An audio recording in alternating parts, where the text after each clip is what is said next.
আমি রাতে গ্রামের এক উজ্জ্বল বাতি ছাড়া রাস্তা দিয়ে ফিরছিলাম। চারপাশে শুধুই অন্ধকার, ফাঁকা ধান ক্ষেত, কুয়াশার ভেতর এক অদ্ভুত নিস্তব্ধতা। হঠাৎ মনে হলো কেউ আমার নাম ধরে ডাকছে, রাশেদ, থামো! আমি থমকে দাঁড়ালাম, কিন্তু চারপাশে কেউ নেই। কি হলো আমি বুঝতে পারছিলাম না। রাস্তার কোণে এক অদ্ভুত ছায়া দাঁড়িয়ে আছে, লম্বা, অস্বাভাবিক লম্বা। টর্চের আলো পড়তেই মনে হলো ওর মুখ নেই, শুধু কালো চোখের গভীর গর্ত। আমার শরীর জমে গেল। ও ধীরে ধীরে এগিয়ে আসছে, তার চোখে গভীর অমানসিক অন্ধকার, আর মুখে ফাঁকা হাসি। প্রতি পদক্ষেপে শুকনো পাতার ওপর ভয়ানক শব্দ, শোঁ শোঁ শোঁ, যেন আমার হৃদয়কে চূর্ণ করে দিচ্ছে। আমি পালাতে চাইলাম, কিন্তু পা নড়ছিল না। ওর মুখের কাছে এলেই আমার দৃষ্টি আটকে গেল। দাঁত ভরা হাসি, অদ্ভুত কৌণিক মুখমণ্ডল, অন্ধকার ঘন কুয়াশায় মিশে যাচ্ছে। আমি কাঁপতে কাঁপতে দাঁড়িয়ে আছি। টর্চ হাত থেকে পড়ে যায়, আলো মাটি ছুঁয়ে লাফাচ্ছে। আমার বুকের ভেতর ভয় ভেঙে পড়ছে। ওর লম্বা বাহু বাড়ি আমার দিকে আসছে, অমানসিক গর্জন শুনতে পাচ্ছি। আর আমি কেবল জমে আছি, নড়তে পারছি না। হঠাৎ সব অন্ধকারে ঢেকে যায়, আমি জ্ঞান হারাই। চারপাশে শুধু কুয়াশা আর নিস্তব্ধতা।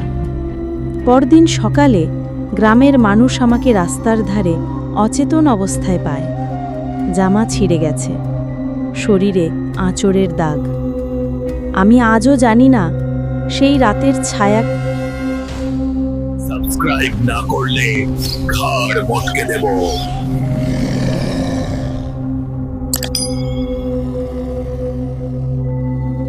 আমার জীবনের সত্যি ঘটনা। আমার নাম রাশেদ। আমি আজও বিশ্বাস করি, জীবনে ঘটে যাওয়া সবচেয়ে ভয়ঙ্কর ঘটনাটা যদি কাউকে বলি, তারা হয়তো আমাকে পাগল ভাববে।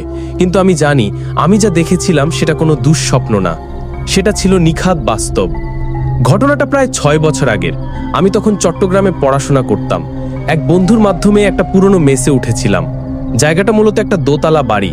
দেখলে মনে হয় একসময় খুব ধনী কারো বাড়ি ছিল, কিন্তু এখন ভাঙাচোরা অবস্থা। দেয়ালের প্লাস্টার উঠে গেছে, কাঠের দরজাগুলো কিঞ্চিৎ শব্দ করে খোলে আর বন্ধ হয়।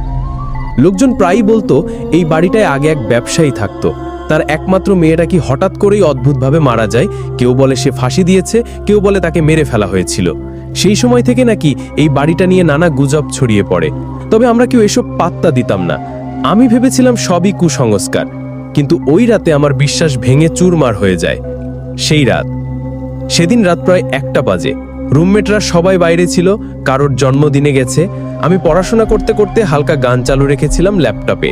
হঠাৎই একসময় মনে হলো ঘরটা অস্বাভাবিক চুপচাপ। ফ্যান ঘুরছে, কিন্তু আওয়াজটা যেন দূরে মিলিয়ে যাচ্ছে। এমন একটা নিঃশব্দতা তৈরি হলো, যেটা আগে কখনো অনুভব করিনি।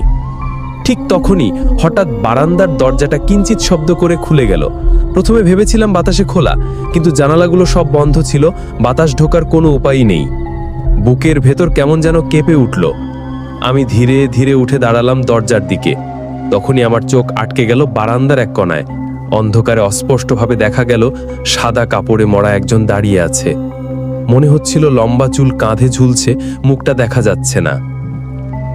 প্রথমে আমি ভেবেছিলাম মাথার ভুল হচ্ছে, চোখ কচলালাম, কিন্তু না, ওটা দাঁড়িয়ে আছে। আমি যতই তাকাচ্ছি, ও যেন ধীরে ধীরে মাথা নুইয়ে আমার দিকেই তাকাচ্ছে। আমার বুকের ভেতর কেমন যেন বরফের মতো ঠান্ডা হয়ে গেল। শরীর অবশ হয়ে গেল, নড়াচড়া করতে পারছিলাম না। চিৎকার করতে চাইলাম, গলা শুকিয়ে গেল, একটা শব্দও বেরোলো না। হঠাৎ লাইটটা জ্বলে উঠল, আবার এক মুহূর্তে নিভে গেল। পুরো ঘর অন্ধকার। সেই অন্ধকারের মধ্যে আমি স্পষ্ট শুনলাম একটা মেয়ের কণ্ঠস্বর, খুব নিচু, খুব ধীরে, কিন্তু গা শিউড়ে ওঠার মতো ঠান্ডা স্বর। তুমি এখানে কেন থাকো? আমার মাথা ঝিমঝিম করতে লাগলো। মনে হচ্ছিল আমি যেন ভেসে যাচ্ছি কোথাও। চোখের সামনে সব ঘুরপাক খেতে লাগলো। এরপর কি হলো আমি জানি না। যখন জ্ঞান ফিরল তখন সকাল হয়ে গেছে। জানালা দিয়ে সূর্যের আলো ঢুকছে। আমি বিছানার উপর শুয়ে আছি, শরীর ঘামে ভিজে গেছে। রুমমেটরা তখন পাশের রুমে ঢুকেছে। ওরা বলল ভোরে দরজা ভেতর থেকে খোলা পেয়েছে, অথচ আমি তো লক করে ঘুমিয়েছিলাম। আমি সেই দিন কাউকে কিছু বলিনি, ভেবেছিলাম হয়তো স্ট্রেসের কারণে হ্যালুসিনেশন হয়েছে। কিন্তু ঘটনা এখানেই শেষ হয়নি। পরবর্তী কয়েক সপ্তাহে আমি একটার পর একটা অদ্ভুত ব্যাপার টের পেলাম। মাঝরাতে মনে হতো কেউ আমার পাশের বিছানায় বসেছে, গদিটা দুলতো সামান্য, কিন্তু চোখ মেললেই কেউ থাকতো না। বারান্দার দরজা প্রায় নিজে থেকে খুলে যেত, যদিও বাইরে কোনো বাতাস থাকতো না। কয়েকবার মাঝরাতে মনে হয়েছে কেউ আমার কানে ফিস ফিস করছে, খুব স্পষ্ট শব্দ, কিন্তু কখনো পুরো বাক্য বুঝতে পারিনি। সবচেয়ে ভয়ঙ্কর ঘটনা ঘটেছিল এক রাতে। আমি গভীর ঘুমেছিলাম, হঠাৎ মনে হলো কেউ আমার বুকের ওপর বসেছে। শ্বাস নিতে পারছিলাম না। চোখ খুলে দেখি সাদা কাপড়ে ঢাকা সেই একই ছায়ামূর্তি। এবার মুখটা পরিষ্কার দেখা গেল, ফাঁসিতে ঝোলার মতো হাড় বের হয়ে আছে, জিহবাদ খোলা, চোখ দুটো ফাঁকা। সে আমার দিকে তাকিয়ে ফিস ফিস করে বলল, তুমি এখানে কেন থাকতে এসেছো? যাও, চলে যাও। আমি মরিয়া হয়ে চিৎকার করতে চাইলাম, কিন্তু গলা থেকে শব্দ বেরোলো না। কিছুক্ষণ পর সব মিলিয়ে গেল। আমি ঘেমে ভিজে উঠলাম, হাঁপাতে হাঁপাতে উঠে বসলাম। পরের দিন আর এক মুহূর্তও দেরি করিনি, মেস ছেড়ে দিয়েছিলাম। রুমমেটরা আমাকে পাগল ভেবেছিল, বলেছিল আমি হয়তো দুঃস্বপ্ন দেখেছি, কিন্তু আমি জানি সেটা স্বপ্ন ছিল না। আজও যখন বারান্দার দরজা হাওয়ায় কিঞ্চিত শব্দ করে খোলে, আমার বুক কেঁপে ওঠে, মনে পড়ে যায় সেই রাতটার কথা। আমি যতবারই ঘটনা মনে করি, মনে হয় সেই মেয়েটির আত্মা এখন ওই বাড়ির ভেতর আটকে আছে, হয়তো কারো অপেক্ষায়।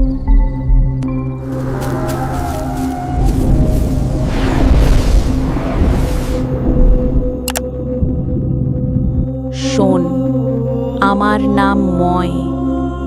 আজ আমি তোকে বলবো একটা ঘটনা যেটা আমি নিজে দেখেছি। সেদিন গভীর রাত, হাসপাতালের লাশ কাটা ঘর। সময় তখন প্রায় 1টা। চারপাশে এমন নিস্তব্ধতা, মনে হচ্ছিল বাতাস পর্যন্ত থেমে আছে। পুলিশ এক অচেনা যুবকের লাশ এনে টেবিলে রাখল। আমাদের উপর দায়িত্ব পড়ল কাটার প্রস্তুতি নেওয়ার। গ্লাভস পরলাম, ছুরি হাতে নিলাম। মনে হচ্ছিল বুকের ভেতর কেউ যেন পাথর বসিয়ে দিয়েছে। ঠিক তখনই লাশটার আঙুল নড়ল, একেবারে হালকা করে, কিন্তু আমার চোখের সামনে। আমার পাশে শাওন কেঁপে উঠে বলল, তুই দেখলি? নড়ল তো? আমি কিছু বললাম না, কিন্তু কানে তখনই এক চাপা গুঞ্জন।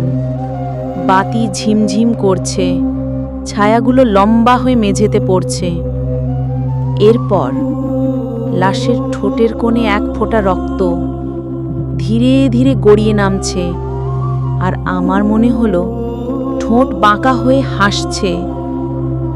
শাওন চিৎকার করে দৌড়ে দিল বাইরে। আমি স্থির দাঁড়িয়ে, ছুরি হাতে, কিন্তু হাত কাঁপছে এতটাই ছুরি মেঝেতে পড়ে গেল। হঠাৎ লাশটার বুক থেকে বেরোলো গোঙানির মতো শব্দ। আমার শিরদাঁড়া দিয়ে ঠান্ডা বরফ নেমে গেল। আমি প্রাণপণে দরজার দিকে দৌড় দিলাম। সকালে ডাক্তাররা বলল সবই নাকি বিজ্ঞান, পেশি নড়তে পারে, জমাট রক্ত বের হতে পারে, কিন্তু তোকে শপথ করে বলছি, আমি চোখ বন্ধ করলে এখনো দেখি সেই লাশটা আমার দিকে তাকিয়ে ঠোঁটে সেই অভিশপ্ত হাসি নিয়ে বসে আছে।